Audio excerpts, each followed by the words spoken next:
Yuk ngumpul-ngumpul kita bahas sepak bola lagi nih. Pertandingan Persija versus Persib udah jauh ya, tanggal 16 kemarin, sekarang tanggal 20 Februari. Cuman efeknya masih kerasa sampai sekarang. Cerita-cerita yang jadi buntut dari pertandingan kemarin masih ada sampai sekarang. Mulai dari Ketua PP The Jackmania klarifikasi ke sana ke sini, minta maaf segala. Ada beberapa kasus pemukulan yang salah sasaran. Iya, katanya ada sesama The Jackmania saling pukul. Gak ngerti nih gimana ceritanya. Kemudian juga ada ini prediksi menarik ini. Bagaimana ada netizen yang menganalisa Persib itu memang sengaja buat imbang. Wah, apa ini?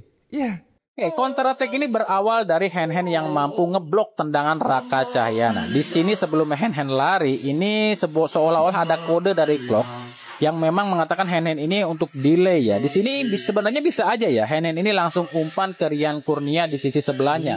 Tapi hand-hand malah mendelay dan menunggu DDS untuk maju. Menurut berbagai media yang bertebar, katanya sih kata Hen ya, dia bisa aja nih bawa bola itu langsung ke gawang. Tapi apa jadinya nih kalau Persib menang di laga ini? Kemungkinan Kanjuruhan jilid 2 ini bisa terjadi. Dan kalau itu terjadi, dan ini yang rugi semua pihak nih. Dan ini ternyata menjadi kenyataan juga ya. Imbang aja ya, kerusuhannya udah kayak gini. Gimana kalau Persija kalah? Ya benar kata Hen, Kanjuruhan jilid 2 bisa Oke. Ini prediksi dan juga ini ya, analisa dari netizen ya. Coba kita baca komentarnya. Ada Paul, Lord Hen menolak Kanjuruhan part 2. Iya agak sakit sih. Gimana posisi Persib sekarang kan di puncak klasemen. Gimana ceritanya kalau misalkan Persib unggul, ricuh dan rusuh, ada investigasi liga dibekukan. Ya elah, tinggal sedikit lagi juara liga dibekukan, kan siapa yang rugi gitu kan. Mending imbang. Bener sih ini. Ini bener banget sih.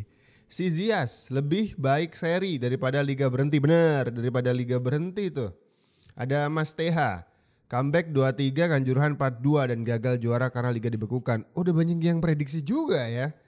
Hacker 19, Persib itu raja comeback, bener takut asa Kanjuruhan 4-2 kalau Persib menang, makanya ditahan seri sama pemain Persib.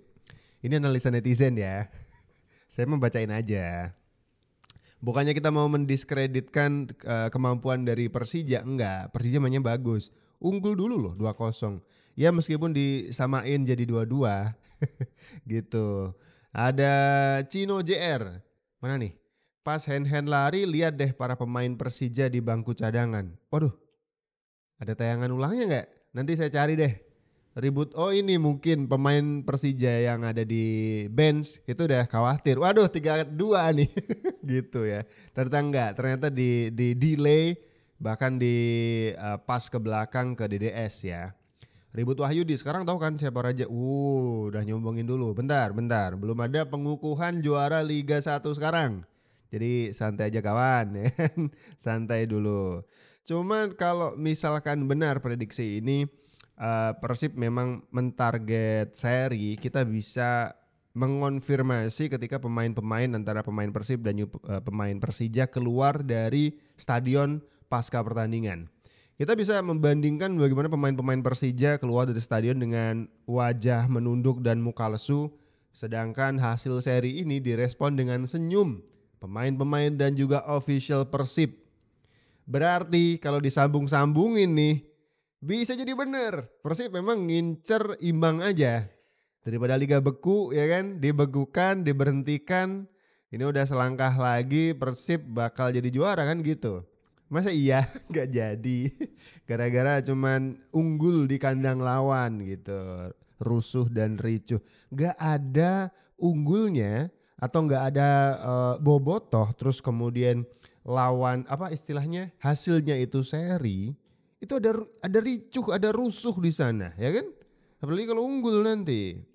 Nah ngomong-ngomong soal Persija memaknai kekalahan, bukan kekalahan sih, seri di kandang ini itu bak kekalahan, gak ada kata seri di kandang, harus unggul, harus menang, itu kata Persija sih. Nah ngomong-ngomong soal kekalahan juga kita lompat ke timnas ya. Ini ada Coach Safri. Pak Safri yang minta maaf atas hasil buruk timnas U20 kemarin di Piala Asia. Sekarang posisi timnas di peringkat ketiga. Prediksi dan juga hasil analisisnya itu dipastikan tidak lolos di Piala Asia. Jauh dari targetnya di semifinal ya, biar lolos ke Piala Dunia nggak tercapai, dan Coach Safri meminta maaf. Saya sangat berterima kasih pada PSSI yang mensupport semua roadmap saya dan semua program-program latihan saya. Dan oleh sebab itu saya mohon maaf juga kepada PSSI yang belum bisa memenuhi target untuk bisa lolos ke Piala Dunia. Mengenai hal-hal yang misalnya apakah saya harus dievaluasi, harus diganti, dan lain sebagainya. Saya menyerahkan sepenuhnya kepada PSSI, jangankan diganti karena ini tugas negara. Apapun resiko dari kegagalan ini, saya secara kesatria bertanggung jawab. Jangankan diganti dari kursi kepelatihan timnas U20, resiko apapun akan saya tanggung. Coba dari kalimat ini kita analisa ya. Resiko terburuk seorang pelatih gagal membawa timnya juara atau meraih target apapun targetnya, nggak juara, nggak posisi atau lolos ke mana gitu ya secara kompetisi. Ini apa ya kira-kira ya? Resiko terburuk misalkan.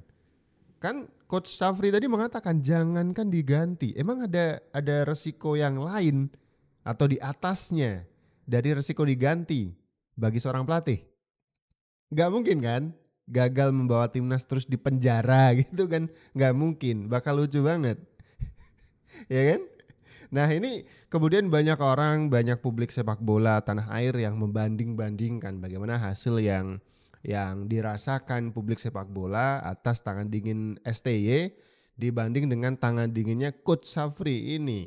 Bahkan bukan publik sepak bola juga ikut komentar, serius ya. Ini publik UMKM, publik nyari cuan, para penyedia layanan streaming atau nobar atau kafe dan tempat ngopi yang sering ngadain nobar timnas ngerasain nih. Katanya era STY dan sekarang beda banget. STY out juga bikin cuan mereka out.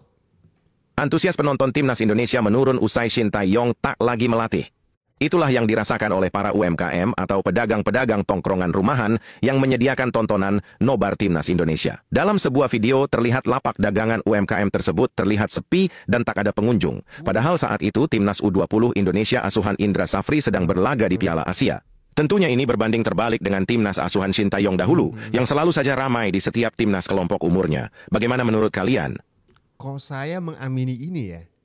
Era STY hampir tiap gang ketika ada timnas berlaga, itu orang-orang komplek tuh bikin nobar kecil-kecilan di depan rumah, selingkungan, hampir ada di tiap gang ketika timnas main gitu ya. Jalanan tuh lengang. Soalnya orang-orang pada ngumpul nobar, nggak cuma di kafe-kafe, nggak cuma di warung kopi. Itu era STY. Tapi ini mungkin transisi. Kita belum bisa menikmati animo timnas sebesar STY dulu gitu. Tapi ini fakta ya. Emang begitu gitu faktanya. Kita baca komentar netizen lagi deh. Ada Alvan Taufik. Asuhan STY walaupun kalah tetapi secara gameplay enak dilihat. Jadi para supporter kita pun gak masalah. Yang penting mainnya cantik. Kalah tidak akan kecewa. Bisa jadi sih. Titik terang. Komentar juga nih. Olahraga tuh butuh sosok pemikat. MotoGP ada Rossi. Bola ada Ronaldo Messi. Volley ada Mega, mau diterima atau tidak faktanya memang begitu. Ini menjelaskan bagaimana STY itu kalau udah gak ada, animo masyarakat juga hilang gitu. Kali itu penjelasannya gitu ya. Ada ayahnya Firly, wah Firly tolong ini ayahnya dikondisikan ya. Komentar bola bahaya loh. Ya iyalah kan timnas senior gak main, gimana mau nobar, bukan karena STY-nya. Waduh, ini mau banding-bandingin nih timnas senior, U20, U17, waduh. Nasionalisme ada grade-nya ya. Kalau timnas senior main, wah semua nonton gitu analisanya. Tapi gak apa-apa, komentar aja gak apa-apa. Ayahnya Firly tolong. Ayahnya komentarnya agak ini ya. Almas 04. Karena kami fans paham, timnas sekarang akan kembali ke setelan pabrik. Gimana? Kalah terus gitu maksudnya? Gak kemana-mana? Dan kami sudah muak dan jenuh. Sabar bang, sabar. Patrick Kluivert, Patrick L Bintang Laut nanti bakal nunjukin hasilnya di Maret nanti pas puasa. Ini buat Almas 04 sekaligus jadi ujian sih. Puasa-puasa marah kan gak enak ya. Katanya nyeri pahala.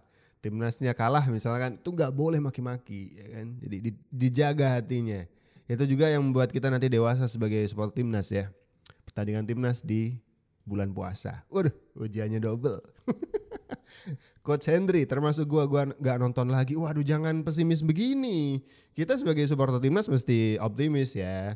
Kita itu harus mendukung apapun jalan yang diambil PSSI. Ya kita kritik-kritik lah kalau misalkan ada yang kurang, ada yang aneh. Ya kan banyak akhir-akhir yang aneh ya kan. Kayak Shanghai Gate ya, katanya ada obrolan misterius di hotel Shanghai. Jangan dibahas lah, nanti digeruduk netizen. Oke, di sini dulu kita bahas bolanya, nanti kita lanjut ke konten-konten selanjutnya. Jadi pastikan kalian subscribe. Kalau ada ide mau bahas apa, komen aja, kita bahas nanti di next video. Ciao.